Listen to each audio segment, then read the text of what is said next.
Thank you. I just wanted to thank the Arab Organization for Human Rights for taking the time out to talk about the situation in Tunisia specifically because of everything that's going on in the world. So to take time out, we really appreciate it. As you've said, my name is Kaouther Ferjani. I am the daughter of political prisoner Said Ferjani, who is democratically elected MP and senior member of the Nahda party. In Tunisia, since Kais decided to give himself executive powers, the erosion of rights through the judiciary have been rapidly diminishing. So this has been happening since 2021. Kais has been essentially holding the judiciary captive and initially dismissed judges that weren't willing to conspire with him. And or even jailing judges such as Judge Bashir Akarmi. We've also seen that judges who don't want to aid him in the repressing political dissent, take sick leave, sabbaticals, and even flee the country, which means the ones remaining are either coercively helping him or corrupt judges who are willing to work with the state.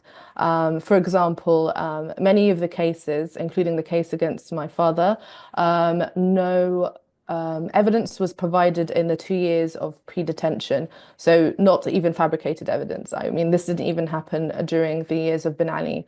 And so you found the likes of my father's lawyer, who had been a lawyer for 2 years, he felt that his role was undermined, and so he even boycotted the final pleadings. So as I've said, my father in the Interlingo case, as well as Yusra Ghanouchi's father, Sheikh Rashid Ghanouchi, were both harshly sentenced. My father was sentenced to 13 years. Ghanouchi was sentenced to 22 years. And given their age, I mean, we understand that these are essentially death sentences.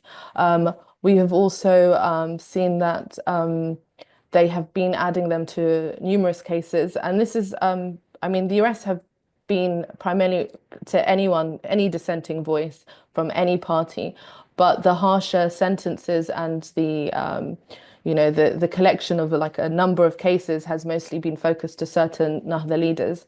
For instance, my father has also been added to the conspiracy against the state case, which is possibly punishable for up to the death penalty. And where again, no evidence was provided against him. He was added last minute. And one of the ways that Kais has been telling the people for a long time that he has nothing to do with any of these cases. He's constantly deflected any accountability, and he gets to do that by also ensuring most of these hearings have been remote and closed, and so that the public don't get to hear the absurdity of the cases. And they also don't get to see the fact that, most of these cases are political in nature. The judiciary has not been independent for at least 3 years now. And I just want to just add a quick thing on the situation with my father. For instance, the silencing of political prisoners doesn't just end with the arrest. My father, for the last year, has been continually isolated. Anyone who talks to him in his cell is immediately punished and removed. This has been continually going on for for the better part of a year, to the point where now absolutely no one talks to him in his cell for fear of punishment. Even sharing a date with him in Ramadan had someone punished, and so he has been completely isolated. The conditions that he is forced to travel in to attend court hearings 2.5 hours away is just standing with handcuffed throughout the entire 2.5 hour journey, where he could neither stand up or sit down and has nothing to balance him. And at 70 years old, with previous injuries, from previous torture, from previous dictators, you can understand that this is also akin to torture in how they deal with not just his, but many other prisoners traveling from either their prison to another court or even to the hospitals. And so we do feel like the the the government right now hasn't just ended their persecution of prisoners by imprisoning them, but even with the harsh conditions in the prisons themselves. And I just want to, sorry, this seems all over the place. I just wanted to also add that with Tunisia, I think I just with something that Professor David Miller said with regards to the Palestinian cause. The Palestinian cause has always been a very strong cause for, I would say, I think everyone knows in North Africa, in particular in Tunisia, and in particular during the 10 years of the revolution. And I have to say, when it comes to the Palestinian cause, we have seen that democracy and freedom in our countries is one of the best ways to help the Palestinian people. It is why when we had the revolutions, the Palestinians celebrated. It is why, for instance, in during the 10 years of the revolution, particularly the first couple of years, President Marzouki was not only supportive in words, but in actions, sending planes of help, and also the normalization had actually just the normalization with Israeli products had actually stopped during that time. And I would say nothing is more important for the Palestinian cause than a free Arab countries. Thank you. Thank you, Kaouther, very much, and also for this connection between the Palestinian issue, which is now going on, and what's happening in Tunisia. I'll have just two questions for you. First, very quick question. When was the last time you met or you saw your father? Recently? So the last time I saw him was before the coup, so before 2021.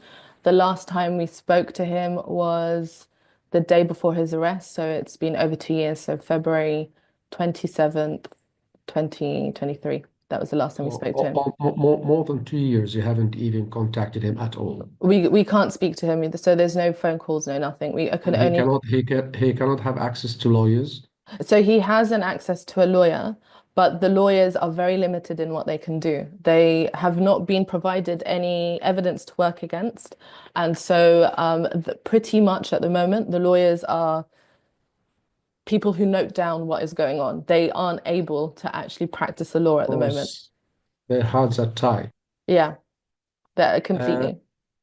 exactly. And the last question is you, I think in a previous webinar, you mentioned that you are going to take kind of legal action abroad, not in Tunisia, regarding your father's lawsuit. Had there any Have there been any news about this? Have you taken any steps about this? Okay, so in outside of Tunisia, we Of have course. collectively we have started uh, targeted sanctions, as in targeted against the perpetrators. So we've done a case in the UK, in Europe, and another group has done it in America. And these targeted sanctions are against the president, the Ministry of Interior, sorry, the judicial minister and the Minister of Defense. We haven't had much feedback on that, but we have also started almost 2 years ago a case at the African Court. And we had a positive response with regards to provisional measures. Tunisia usually ignores these cases, but with us, they have been doing a back and forth. And I think because of that, only a couple of weeks ago, Tunisia has announced that it is withdrawing as a full member of the African Court. So now they're still members in the sense that a country can raise a case against them, but individuals can't. And we think a part of it has to do with the case that we have going on with them, and I know.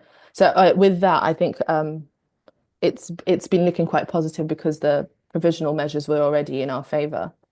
And we've also opened a case with the ICC, and it's a combination with the situation. You will. We've already started, but we're You just start, wait, okay. yeah. So like it's a combination between the situation with the African migrants and the political prisoners. The deputy director of the ICC has seen it, and we have spoken to him. So that has started.